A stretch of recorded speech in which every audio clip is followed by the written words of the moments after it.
Hey, what's up, guys? Welcome to another Bible Study Minute. Today we're taking a look at Daniel chapters 5 and 6. And in these chapters, we continue to see the sovereign hand of God working throughout human history. So in chapter 5, we see that Belshazzar is now on the throne in Babylon. And like his predecessor Nebuchadnezzar, he is a very prideful person and he is just very proud and arrogant. And we see him having a feast and bringing in all the items that were taken from the temple in Jerusalem and using them as a part of his feast. And during this feast, a hand comes and writes on the wall, and nobody is able to interpret it until Daniel is brought in. And then, of course, Daniel is able to interpret it. And we see the interpretation calling out Belshazzar's pride, letting him know that, like the early days of Nebuchadnezzar, he's a very proud person, and the kingdom is going to be taken away from him and given to the Medes and the Persians, which, if we go back to Daniel chapter 2, we see that this is the beginning of what was prophesied and given to Nebuchadnezzar in his dream, that other kingdoms are going to take power in human history.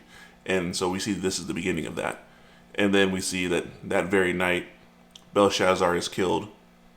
And if we look at human history, we can see that Belshazzar was having this feast during a time when his city was under attack and he was acting like nothing was happening, which goes to show you just how prideful he was, that he's throwing a feast while people are surrounding his city trying to attack him.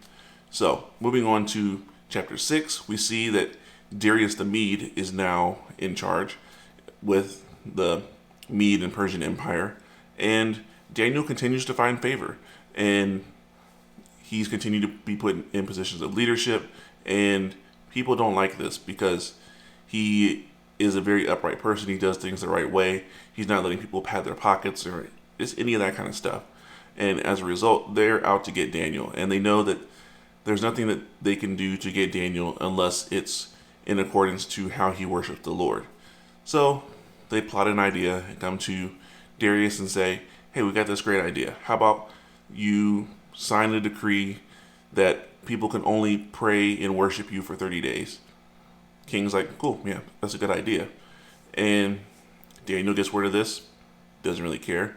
And we see that he continues to keep his regular routine of praying 3 times a day out in the open toward Jerusalem and just doing his regular routine because his commitment to the Lord is much greater than the offense that he might give the king, knowing that the relationship that he has with the king. And he knows what the consequences are going to be. And of course, as a result of this, he's thrown into the lion's den.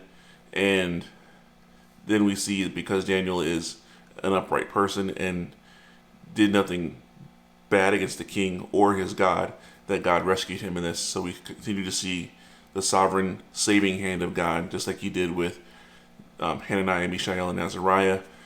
He is saving Daniel in the same manner. And Daniel is an old man at this point, and we still see him worshiping the Lord and serving him in this kind of way. So what's our takeaway from this? Ultimately is what we see here in Daniel chapter 6, verse 10, where Daniel is just continuing to pray 3 times a day, no matter what. His relationship with the Lord was that important to him. And we really just have to think, is our relationship with God that important to us to where if we were told to not pray for 30 days, where we would not be able to keep that command because our relationship with God is that important? Because Daniel could have easily just not prayed for 30 days and he'd have been fine, but he chose to do this. So is your relationship with God that important to you to where you're willing to make it a non-negotiable in your life? So that's what I want to challenge you with today. And until next time, grace and peace.